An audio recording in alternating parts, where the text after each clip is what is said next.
The morning sun cast long shadows across the crystal towers of Zarian Prime as transport ships descended toward the Galactic Defense Academy. The massive complex stretched for miles across the planet's surface with training grounds that could simulate any environment in known space. As Ixara stood at the observation deck, watching the newest arrivals. Her blue skin shimmered in the morning light, and her tall, graceful form moved with natural elegance that marked her as Sylvani nobility. The telepathic abilities of her people allowed her to sense the nervous excitement radiating from the new cadets below. To her stood Cathera, whose reptilian features and natural armor plating marked him as Vorthok warrior. Cast his yellow eyes, tracked each transport with the precision of a born hunter. The scales along his neck flickered with curiosity as he watched the landing procedure. As Nola buzzed around them, both her forearms working independently as she monitored data streams on multiple devices. The tiny Pixari engineer barely reached their waists, but her compound eyes missed nothing. Her species had designed half the technology that kept the Academy running. Today was special. The Academy was welcoming its first group of human cadets as part of a new exchange program. The three friends had heard rumors about these mysterious beings from the outer rim territories. Some called them dangerous. Others dismissed them as primitives who had barely achieved faster than light travel. Academy Director Veltharion appeared on the main viewing screen. His crystalline Centauri features reflected the morning light as he began the orientation broadcast. His voice carried the authority of someone who had commanded respect across a dozen star systems. The humans are classified as Death World Apex predators in our official records, Veltharion announced to the assembled cadets. This designation requires special protocols and careful observation during their training. Periodic Zara felt amusement ripple through the minds of nearby alien cadets. The Vorthok students seemed particularly skeptical, while the Pixari were already calculating probability matrices for human performance. The Sylvani maintained their usual diplomatic composure, but she could sense their doubt. The first human transport touched down with mechanical precision that impressed even Nyla. The ramp lowered, and 12 figures emerged, wearing simple gray uniforms that looked primitive compared to the advanced gear worn by other species. Captain Lisa Morgan led the group. Her brown hair was pulled back in a practical style, and her green eyes surveyed the Academy grounds with calm assessment. She moved with quiet confidence that seemed to ignore the dozens of alien eyes watching their every step. Behind her walked Amy Carter, a woman who seemed utterly ordinary by human standards. Her blonde hair caught the sunlight, and her blue eyes held a gentle warmth that contrasted sharply with the martial environment around them. She carried herself with understated grace that made Ixara pause in her mental scanning. Something about Amy resisted telepathic probing in a way that intrigued the Sylvani cadet. Most minds were like open books to her people, but Amy's thoughts remained frustratingly opaque. It was not active resistance, but rather like trying to read text through frosted glass. Other humans followed with similar quiet composure. Beth Martinez walked with the precise movements of someone trained in engineering, while Danny White showed the alertness of a scout. The group moved as a unit, without obvious communication, that caught Cathera's attention. Director Veltharion descended from his platform to greet the newcomers personally. His crystalline form towered over the humans, but they showed no signs of intimidation. Captain Morgan stepped forward and offered a simple nod of acknowledgement that somehow conveyed both respect and a quality welcome to the Galactic Defense Academy. Veltharion said in heavily accented standard, "Your species brings unique perspectives to our training programs. We look forward to learning from your experiences." "Thank you," Director Morgan replied. Her voice carried across the courtyard with surprising clarity. "Given her small stature, we are honored to participate in this exchange and eager to contribute to galactic peace." The formal greeting concluded, and the alien cadets were dismissed to return to their regular training schedules. But many lingered to observe the humans as they were led toward their assigned quarters. The sight of these supposed apex predators carrying simple duffel bags and speaking in quiet voices seemed almost anticlimactic. Exer found herself walking parallel to the human group as they crossed the main courtyard. Amy walked at the rear of the formation, but her eyes constantly moved across their surroundings. The Sylvani cadet tried again to probe the human's surface thoughts, but encountered the same gentle resistance. During the academy tours that afternoon, the humans were introduced to various training facilities. The combat simulators impressed them with their realism, while the zero-gravity chambers earned appreciative nods. The medical bay, with its advanced alien healing technology, clearly fascinated Beth Martinez. But it was in the dormitory assignments that the first real interaction occurred. The Academy's integration protocol paired alien and human cadets as roommates to encourage cultural exchange. Zixara discovered she had been assigned to share quarters with Amy Carter. The Sylvani cadet arrived at their shared room to find Amy already unpacking her belongings. The humans' possessions were remarkably few and practical: a few changes of clothing, some personal hygiene items, and a small photo that showed an older couple standing in front of a wooden structure. Amy looked up as Zixara entered and offered a warm smile that seemed genuine rather than diplomatic. "Hello, I am Amy Carter. I hope we can become good friends during our time here." The simple greeting carried no hidden meanings or political undertones that Zixara had expected. Her telepathic senses detected only honest friendliness and curiosity about her new roommate. The lack of fear or awe in Amy's presence surprised the Sylvani, who was accustomed to either worship or terror from other species. "I am Zixara of the Sylvani Confederation," Zixara replied, using her full formal title. Amy nodded politely, but showed no signs of being impressed by the noble lineage that usually commanded immediate respect. That evening during the welcome feast, the cultural differences became more apparent. The great hall buzzed with conversation in dozens of languages, while cadets from across the galaxy shared meals suited to their various biologies. The humans sat together but did not isolate themselves from the other. Specieshura observed Amy throughout the meal, noting how the human listened more than she spoke.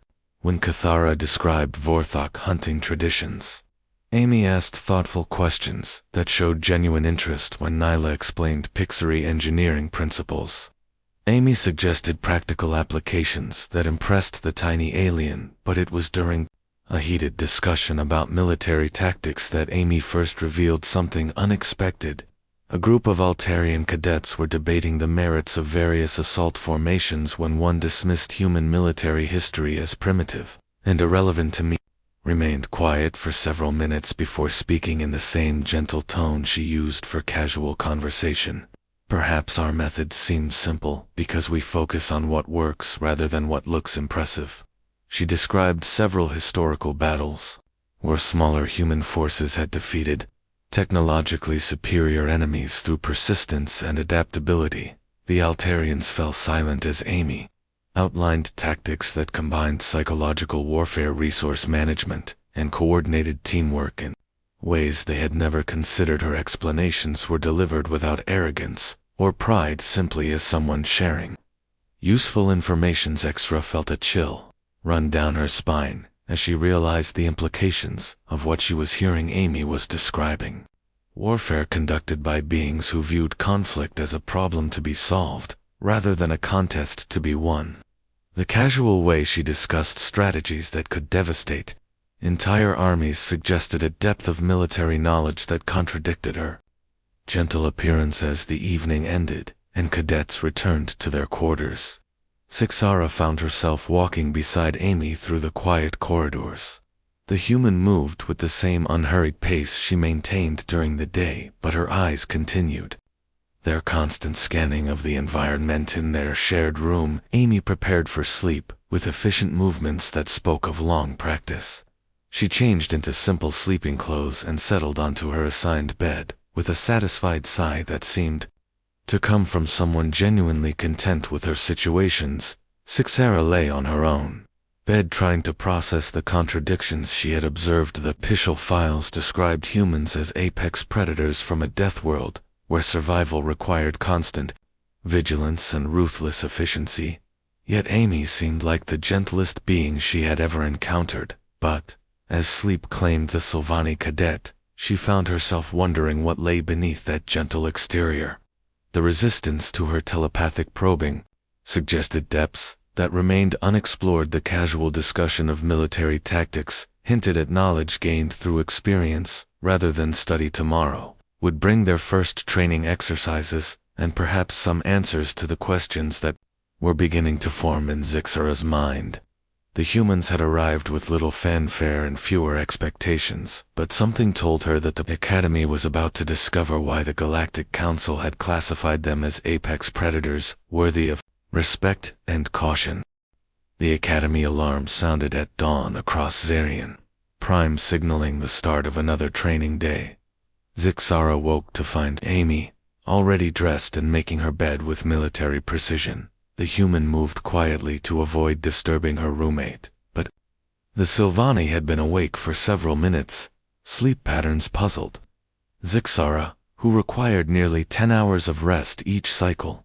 The human seemed to function perfectly on what appeared to be less than 6 hours. Her movements showed no signs of fatigue and her eyes remained bright and alert. The first training exercise took place in the Academy's main gymnasium, where cadets from various species gathered for physical conditioning. Lieutenant Commander Dexera, a massive Vorthok instructor, called the mixed groups to attention. His scales rippled with authority as he outlined the day's challenges. Standard endurance protocols, he announced. Each species will demonstrate their natural capabilities. Before we begin integrated training, the Altarians will showcase their superior strength, while the Pixari will demonstrate enhanced reaction times. The various alien cadets performed as expected. Kethera lifted weights that would crush most beings, while maintaining perfect form. 4 arms moved in complex patterns that created mesmerizing displays of coordination. The Sylvani cadets demonstrated their natural grace through elaborate movement sequences that seemed to flow like water. Then it was time for the human's captain. Morgan gathered her 12 cadets in a simple formation that looked unimpressive compared to the elaborate displays they had just witnessed.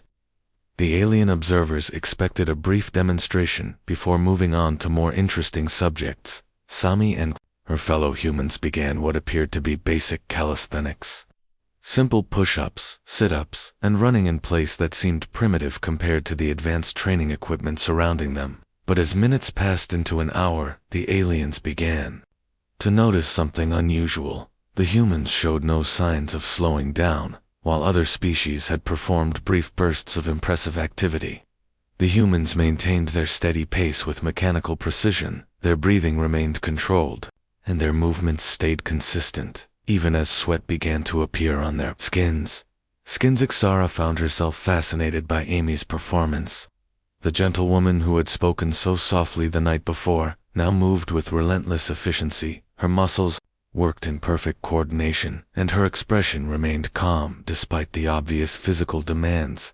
After 2 hours, Lieutenant Commander Vexera called for a break. The alien cadets immediately sought rest and refreshment, while comparing their performance with obvious satisfaction, but the humans simply stopped their exercises and waited for the next instruction without showing any signs of distress. During the break, Nyla approached Beth Martinez with questions about human engineering capabilities. The tiny Pixori's compound eyes studied the human with scientific curiosity, while her forearms gestured rapidly to emphasize her points. Or species lacks natural enhancement. Beth Martinez, she said, human reaction times test at average levels compared to other beings. Your strength falls within expected parameters for your body mass, yet your files suggest significant military achievements. How do you compensate for these limitations? Beth smiled at the direct question and considered her answer carefully. We work together, Nyla. Our individual capabilities might seem limited, but we combine them in ways that multiply our effectiveness. We also tend to keep going when others stop. The Pixari engineer processed this information with visible confusion. Her species approached problems through technological solutions and individual brilliance. The concept of achieving superior results through persistence and coordination seemed almost primitive. The afternoon brought combat simulations in the Academy's holographic training chambers. Each cadet faced scenarios designed to test their species' natural fighting abilities. The environments shifted constantly to challenge different types of beings with appropriate threats. Cthulhu excelled in direct combat scenarios where his natural armor and strength provided obvious advantages. His claws tore through simulated enemies with practiced efficiency that earned approving growls from other Vorthok cadets. Ixara used her telepathic abilities to anticipate enemy movements and coordinate with simulated allies. Her graceful fighting style combined mental powers with physical techniques that had been refined over centuries of Sylvani military tradition. When Amy entered the simulation chamber, the observers expected a brief demonstration of human limitations. The scenario generated a complex urban environment with multiple threats approaching from various directions. Most cadets faced such challenges by relying on their species' primary advantages. Amy simply began moving through the environment with quiet efficiency. She avoided direct confrontation when possible, but eliminated threats with precise movements when necessary. Her performance lacked the dramatic flair of other species, but achieved consistently successful results. What caught Ixara's attention was how Amy seemed to read the environment itself. The human noticed details that escaped enhanced alien senses, small sounds that indicated hidden enemies, shadows that revealed concealed positions, environmental clues that provided tactical advantages. Simulation increased in difficulty, but Amy adapted to each new challenge without apparent stress. Her movements remained economical and precise, while her awareness of the surrounding environment seemed to expand, rather than narrow, under pressure. During evening meal period, the alien cadets discussed their observations with growing puzzlement. The humans had performed adequately in all tests, but had not demonstrated the exceptional capabilities suggested by their apex predator classifications. Scratch expressed his confusion to Ixara as they shared the traditional Vorthok evening meal of processed proteins. His yellow eyes reflected genuine bewilderment as he tried to reconcile what he had witnessed with what he had expected. They fight adequately, but show no superior combat instincts, he said. They demonstrate reasonable endurance, but lack the explosive power of true predators. Their tactics are sound, but rely on simple principles, rather than advanced strategies. I begin to wonder if their classification resulted from bureaucratic errors. Ixara found herself defending the humans. Despite her own questions, Amy moved through that simulation like she was reading a map that only she could see. Her awareness of the environment exceeded anything I have observed from our enhanced senses. The conversation was interrupted by an emergency alarm that sent all cadets running toward the academy's emergency response center. A real crisis had developed when a transport ship carrying diplomatic personnel had suffered engine failure in the asteroid field surrounding Zarian Prime. The rescue operation required volunteers for a dangerous mission through unstable asteroid debris. To reach the damaged vessel, all species were invited to participate, but the high radiation levels and unpredictable gravitational fields made the mission extremely hazardous. Captain Morgan immediately volunteered her entire human contingent for the rescue mission. Despite warnings about the dangers involved, the alien cadets watched in amazement as Amy and her companions prepared for the mission with calm efficiency that showed no signs of fear or hesitation. Rescue ships launched into the asteroid field with mixed crews of alien and human personnel. The navigation required split-second timing to avoid collisions while the radiation shielding pushed their equipment to maximum limits during the mission. Ixara observed Amy's behavior with growing fascination. The human woman who had seemed so gentle and ordinary now displayed a level of focus that bordered on the supernatural. Her predictions of asteroid movements proved unnaturally accurate, while her suggestions for navigation routes consistently improved their progress. When they reached the damaged diplomatic vessel, the rescue became more complicated. The ship was trapped between two massive asteroids that were slowly grinding together. Any rescue attempt would require precise timing and coordination to extract the passengers before the vessel was crushed. Amy studied the situation for several minutes before proposing a rescue plan that involved using controlled explosions to alter the asteroid's rotation. The alien engineers calculated the probability of success at less than 30%, with high likelihood of casualties among the rescue team, but Amy's plan worked with mechanical precision. The explosions occurred exactly as she had predicted, creating a brief window of opportunity that allowed the rescue teams to extract all diplomatic personnel. The damaged vessel was destroyed moments later, but everyone had been saved on the return journey to Zarian Prime. Zixara found herself sitting next to Amy in the transport cabin. The human seemed completely relaxed, despite having just participated in a mission that had terrified experienced alien rescue specialists. "How did you know the asteroids would move?" "Exactly as you predicted," Zixara asked. Her telepathic abilities detected no deception or false confidence in Amy's response, only quiet certainty. "Watched how they were grinding against each other," Amy replied in her usual gentle tone. "Rock behaves predictably when you understand the forces acting on it. The rotation patterns were visible if you knew what to look for." Simple explanation somehow made the feat even more impressive. Amy had read the complex dynamics of massive space debris through direct observation, while alien computers had struggled to generate accurate predictions. As they docked at the Academy, Zixara realized that her initial impressions of the humans had been completely wrong. These beings were not ordinary or limited. They were something far more subtle and potentially dangerous than any species she had encountered that night. As Amy prepared for sleep with her usual efficient routine, Zixara lay awake, thinking about what she had witnessed. The gentlewoman sharing her quarters had demonstrated capabilities that defied easy explanation. The official classification of apex predator was beginning to make sense, but not in the way anyone had expected.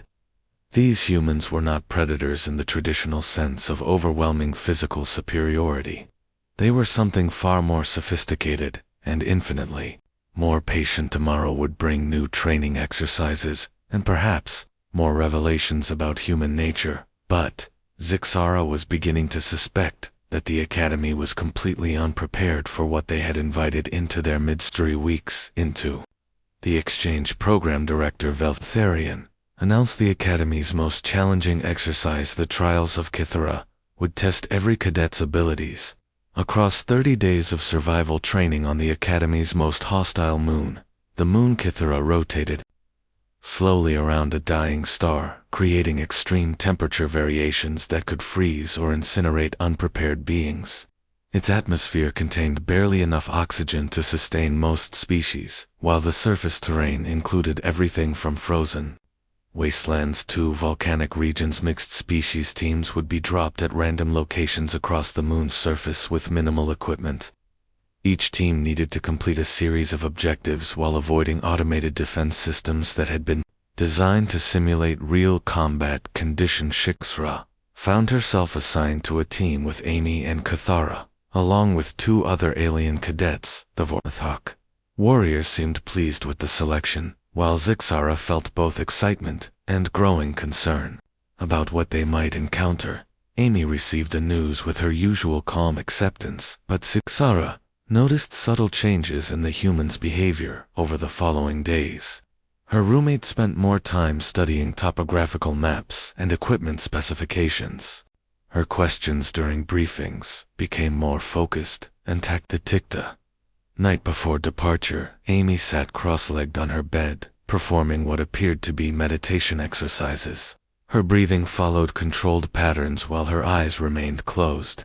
In deep concentration, Zixara tried to probe her thoughts, but encountered the same gentle resistance that had puzzled her since their first meeting on departure morning. The teams gathered in the transport bay, wearing standard survival gear that had been adapted for various species' physiologies.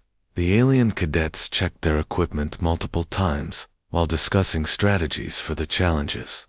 Academy's preparations seemed almost casual by comparison. She tested her gear once, then spent the remaining time observing the other teams and studying the transport ship's systems. Her attention to detail impressed Zixara, who was beginning to recognize patterns in human behavior that drop onto Kithra's surface, occurred during the moon's brief dawn period, when temperatures remained survivable. The teams scattered across hundreds of kilometers of hostile terrain, with instructions to reach designated checkpoints while completing assigned objectives. Amy's team found themselves in a rocky canyon system that provided shelter from temperature extremes but limited their movement options. The automated defense systems immediately began tracking their location through sensor networks that covered the entire training area. For the first week, the team worked together using each member's natural abilities to overcome obstacles. Kithara's strength helped them navigate difficult terrain, while Zixara's telepathic senses detected approaching threats. Amy contributed through careful planning and resource management that kept them functioning efficiently. But during the second week, everything changed when their team encountered the hunters. Massive mechanical predators had been programmed to stalk teams across the moon's surface using advanced sensors and artificial intelligence that made them nearly impossible to evade. The first attack came without warning as the team crossed an open plateau during the moon's day cycle.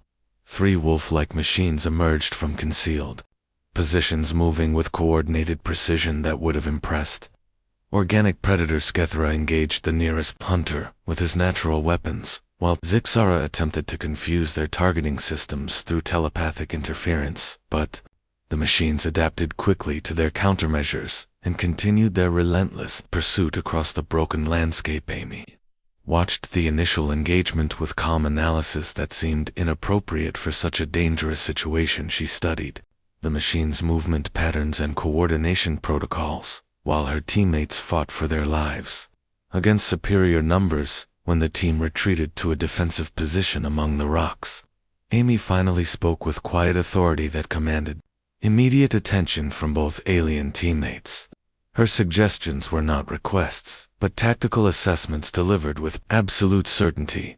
They hunt in patterns, she observed while mechanical howls echoed across the canyon. The pack coordination follows predictable algorithms designed to drive prey toward predetermined kill zones. We need to reverse the situation's Zixara felt a chill as Amy continued her analysis. The human's voice remained gentle, but her words described the mechanical predators with the familiarity of someone who understood hunting from both perspectives. MIA outlined a plan that involved splitting the team and using the machine's own coordination against them. The strategy required precise timing and complete trust in her tactical assessment. Both alien teammates agreed, despite their growing unease about Amy's transformation. The plan began with Amy leaving their defensive position alone, despite protests from Kithara and Zixara. She moved across the rocky terrain with new purpose that seemed to flow from some deep instinct that had remained hidden during their academy training. Zixara watched through binoculars as Amy began what could only be described as a hunt. The human moved through the landscape like she belonged there, reading signs and patterns that escaped even enhanced alien senses. Her movements became economical and predatory. That the mechanical hunters detected Amy's presence and began converging on her location, according to their programming. But instead of fleeing, Amy led them on a careful path through terrain she had selected for specific tactical advantages. Each rock formation and elevation change served Amy's purpose as she guided the machines toward positions where their coordination became a disadvantage. The pack algorithms that made them effective against fleeing prey became predictable patterns that Amy exploited. Over the next 6 hours, Amy systematically dismantled the hunter pack through patience and superior tactical thinking. She used improvised traps created from environmental hazards while exploiting the machines' programming limitations with surgical precisions. Zixara observed the entire hunt through her equipment while maintaining communication with their teammate, the Sylvani. Found herself witnessing something that challenged her understanding of predator behavior. Amy was not simply surviving the mechanical threat but actively hunting the hunters the human moved through. The hostile environment, like she had been born there. Her awareness of terrain, advantages, and environmental factors seemed to operate on an instinctive level that bypassed conscious thought. Her predictions of machine behavior proved unnaturally accurate. When Amy finally disabled the last hunter unit, she showed no signs of triumph or satisfaction. She simply confirmed the threat elimination and began the methodical process of recovering useful components from the destroyed machines. Transformation back to gentle Amy occurred gradually over the following hours as she rejoined her teammates. Her movements became less predatory, while her voice returned to its usual warm tones, but Zixara had seen something that would change her perception forever that night, as the team made camp in a sheltered cave. Amy performed her usual equipment checks and meal preparation with the same careful attention she had always shown, but now, Zixara understood that these routine behaviors masked capabilities that defied classification. As they settled for sleep, Amy arranged her bedroll next to Zixara's with the same casual trust she had shown since their first night as roommates. The Sylvani lay awake for hours trying to reconcile what she had witnessed with the gentle human sleeping peacefully beside her, the woman who had systematically hunted and destroyed superior mechanical predators, now slept with the vulnerability of someone who felt completely safe in her companion's presence. The juxtaposition of deadly capability and absolute trust created contradictions that Zixara struggled to understand. During the remaining weeks of the trials, Amy's team completed their objectives with efficiency that impressed the monitoring instructors, but Zixara found herself watching her human teammate with new awareness of the depths that lay beneath that gentle exterior. The Academy's classification of humans as apex predators was beginning to make perfect sense, but not in any way that the alien instructors had anticipated. These beings were not predators in the conventional sense of overwhelming physical superiority, were something far more sophisticated and potentially dangerous. Hunters who had evolved beyond the need for fangs and claws into something that could read complex environments and exploit weaknesses with patience that other species could never match. As the trials neared their conclusion, Zixara realized that she had been sharing quarters with a being whose true nature remained largely hidden. Amy had chosen to sleep beside her each night, not from need, but from trust that represented the conscious decision of an apex predator to be vulnerable. The implications of this realization would follow Zixara for the rest of her life, as she began to understand what humans meant when they spoke of bonds forged through mutual trust, rather than dominance or submission. The final week of the trials of Kithara brought unexpected complications when seismic sensors detected instability in the moon's core. The training exercise was supposed to conclude with extraction of all teams, but the geological situation made evacuation procedures extremely dangerous. Academy Command faced a crisis that transformed the simulation into genuine survival conditions. The unstable core was affecting the automated defense systems, causing them to malfunction in ways that created real threats to cadet safety. Emergency protocols required immediate evacuation of high-value personnel first.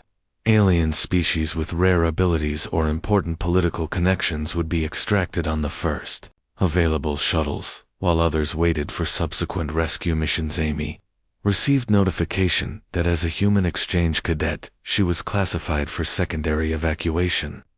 The message was delivered through standard communication channels, but Zik detected subtle changes in her roommate's behavior upon reading it. The human woman, who had remained calm through every previous challenge, now showed signs of agitation that manifested as increased vigilance and restless movement. Amy's usual gentle demeanor remained intact, but her eyes constantly scanned their surroundings with predatory awareness. When Kethara suggested they move toward the primary evacuation zone, Amy quietly refused. She explained that other teams were trapped in more dangerous areas and would need assistance reaching safety before the moon's geological instability made rescue impossible. The Vorthok warrior respected Amy's decision, but expressed confusion about her priorities. Zixara found herself torn between evacuation procedures and growing loyalty to her human teammate. The Sylvani nobility protocols demanded she seek safety, but her personal feelings urged different choices. Amy made the decision for both of them by announcing her intention to assist in rescue operations for stranded teams The geological instability was affecting communication systems, making it impossible for Academy Command to coordinate comprehensive rescue efforts against all protocols.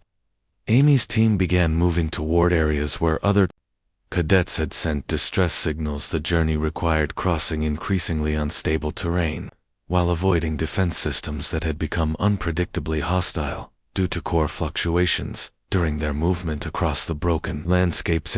Observed Amy's continued transformation into something that seemed barely contained. By human appearance, her movements became economical and purposeful, while her awareness of environmental dangers reached supernatural levels. The first rescue involved an Altarian team trapped in a collapsed cavern system where shifting geology threatened to crush anyone attempting entry. Amy studied the situation with calm analysis before proposing a plan that violated every safety protocol. The Academy rescue required someone to enter the unstable cavern and manually extract the trapped cadets, while the geological situation continued deteriorating.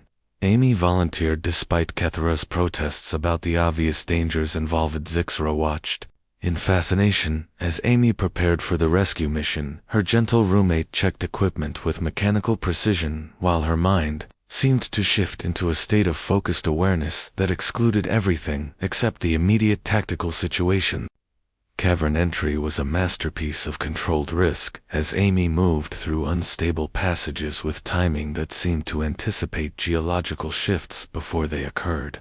Her progress through the collapsing system defied probability, while her extraction of trapped cadets required strength that seemed impossible for her frame. The successful rescue was followed by similar operations as Amy's team continued seeking stranded cadets across the moon's increasingly hostile surface. Each mission involved greater risks as the geological situation deteriorated, but Amy's capabilities seemed to expand rather than diminish. Under pressure by the fourth day of rescue operations, the moon's core instability had reached critical levels that made further evacuation attempts extremely dangerous. Academy Command ordered all remaining personnel to shelter in place, while emergency crews attempted to stabilize the situation. MA refused the direct order and announced her intention to reach the core facility. Personally, the plan involved descending through several kilometers of unstable geology to manually adjust the containment systems that were failing due to automated system malfunction. Shixer insisted on accompanying Amy, despite the humans' protests about the danger involved. The Sylvani cadet had witnessed too much to abandon her teammate. Now, regardless of the personal risk or violation of Academy protocols, the descent to the core facility revealed the true scope of the crisis as massive. Geological forces threatened to tear the moon apart from within. The automated systems had been designed to handle normal fluctuations, but the current instability exceeded all safety parameters. In the facility they encountered something unexpected. The moon's original inhabitants had been awakened by the geological disturbance, ancient beings of pure psychic energy, who viewed all organic life as contamination that needed to be eliminated. The entities attacked with psychic assaults that devastated Zixara's telepathic mind, leaving her helpless and screaming as alien. Thoughts tried to tear her consciousness apart. The pain was beyond anything her species had evolved to handle. Amy faced the entities alone while protecting the unconscious Sylvani. The psychic attacks that had destroyed Zixara's defenses struck Amy with equal force, but the humans simply absorbed the assault and continued functioning with mechanical regained consciousness to find Amy standing over her.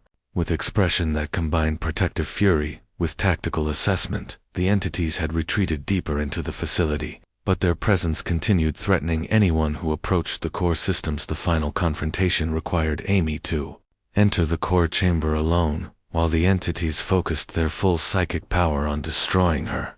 The Sylvani watched through facility monitors as her human bio teammate walked steadily toward the manual controls, despite attacks that should have killed any organic being. Amy's interaction with the core systems was visible through the monitors, but her movements seemed almost ritualistic. As she made adjustments to containment fields and power distribution, the entities continued their psychic assault but could not prevent her from completing the stabilization sequence when Amy finally emerged from the core chamber. She collapsed from exhaustion and psychic trauma that would have killed most beings. Zixora found her teammate, unconscious, but positioned so that her body shielded the Sylvani from any remaining environmental dangers. The core stabilization allowed Academy rescue ships to complete evacuation operations for all remaining cadets. Amy remained unconscious during the return journey, but her vital signs stayed stable, despite the obvious trauma she had endured. The Academy medical facility doctors from multiple species worked to understand how Amy had survived psychic attacks that exceeded the tolerance levels of any known organic being. The human consciousness seemed to possess resilience mechanisms that defied current medical knowledge. As Zixora spent every possible moment beside Amy's medical bed, trying to understand what she had witnessed. Her human teammate had faced impossible odds to save not just her but dozens of other cadets from certain deaths. The gentlewoman who had shared her quarters and asked thoughtful questions about alien cultures had revealed depths of capability and determination that challenged everything. Zixora thought she knew about predator behavior. Amy's choice to shield Zixora, even while unconscious, demonstrated something beyond tactical thinking or survival instinct. The protective positioning represented conscious decision-making that prioritized her teammates' safety over her own vulnerability. As Amy slowly recovered from her injuries, Zixora found herself forever changed by what she had witnessed. The humans' actions during the crisis had revealed not just individual capability, but a fundamental approach to existence that valued protection over dominance. The Academy's classification of humans as apex predators was finally making complete sense, but the implications were far more complex than anyone had anticipated. These beings were dangerous not because they sought to destroy, but because they would sacrifice everything to protect those they considered their own. Amy's recovery took 3 weeks, during which news of the rescue operations spread throughout the Galactic Defense Corps. The story of human cadets risking their lives to save alien teammates challenged every assumption about Earth's new representatives in Galactic. Zixora spent most of her free time in the medical facility where Amy remained under observation for psychic trauma that doctors still struggled to understand. The human's brain patterns showed evidence of damage that should have resulted in permanent disability, yet her cognitive functions remained intact during Amy's conscious periods. They talked about many subjects, but rarely discussed the events in the core facility. Amy seemed genuinely surprised by the attention. Her actions had generated and expressed confusion about why her choices seemed remarkable to others. The rescue was necessary, Amy explained in her usual gentle tone. The geological situation threatened everyone on the moon, so we did what needed to be done. I do not understand why this seems unusual to Pia. Zixora found herself trying to explain concepts that seemed obvious to her species, but apparently foreign to human thinking. The idea that self-preservation should take priority over protecting others struck Amy as fundamentally wrong in ways that revealed deep cultural differences. Other alien cadets began visiting the medical facility to express gratitude for Amy's actions during the crisis. Cathara brought gifts from Vorthok military traditions, while Nyla presented engineering schematics for improved rescue equipment inspired by human tactical approaches. The conversations revealed how profoundly the human presence had affected alien perceptions of Earth's species. Many cadets admitted to initial skepticism about human capabilities that had been replaced by respect and growing friendship. Beth Martinez visited frequently to discuss engineering challenges with both Amy and Nyla. The collaboration between human intuition and Xori technical precision was producing innovations that impressed Academy instructors from multiple disciplines. As Amy's medical clearance approached, Director Veltharian announced significant changes to Academy policies based on observations from the exchange program. Human tactical approaches would be incorporated into standard curriculum, while integration protocols would be expanded to other species. The formal Announcement included recognition ceremonies for all cadets who had participated in rescue operations, but Amy seemed uncomfortable with the attention and honors being proposed. She preferred to focus on returning to normal training routines. On the day of Amy's release from medical care, Zixara helped her roommate, gathered personal belongings, and returned to their shared quarters. The familiar routine of equipment checks and bed preparation seemed comforting after weeks of uncertainty. Evening, a group of alien cadets gathered in their quarters to welcome Amy back and continue discussions about human capabilities that had begun during her recovery. The conversation ranged across topics from military history to cultural practices. Nala raised questions about human family structures and social bonding that revealed her continued confusion about Earth customs. The Pixie engineer struggled to understand how beings with such dangerous capabilities could maintain stable, peaceful societies. Amy tried to explain human concepts of trust and cooperation, but the alien cadets found some ideas difficult to grasp. The notion that strength could be demonstrated through restraint, rather than dominance, seemed counterintuitive to species that had evolved different survival strategies. Qatar asked directly about human predator classification and how Earth's people had avoided destroying themselves through constant warfare. Amy's answer was simple but profound in its implications. For galactic relations, we learned that the strongest predators are those who choose what to hunt, Amy said, while unconsciously moving closer to Zixara on the shared sleeping area. True strength means protecting those who trust you, rather than proving dominance over those who fear. Youth statement created silence among the alien cadets as they processed implications that challenged fundamental assumptions about predator behavior. The idea that apex status could be achieved through protection, rather than domination, was revolutionary. Later that night, after the other cadets had returned to their quarters, Zixara found herself alone with Amy for the first time since before the trials. The familiar comfort of shared space felt different, now that she understood the depths of her roommate's true nature as they prepared for sleep.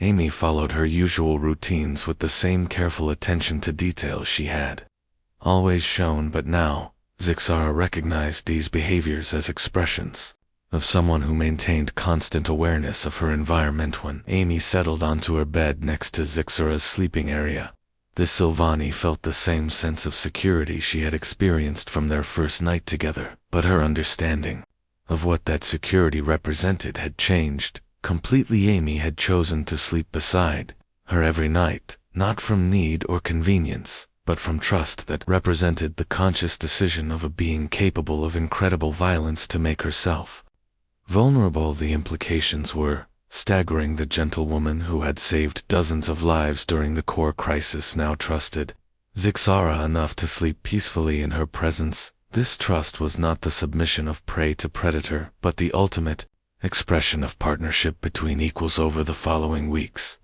the Academy's atmosphere changed as human and alien cadets developed relationships based on mutual respect rather than hierarchical dominance.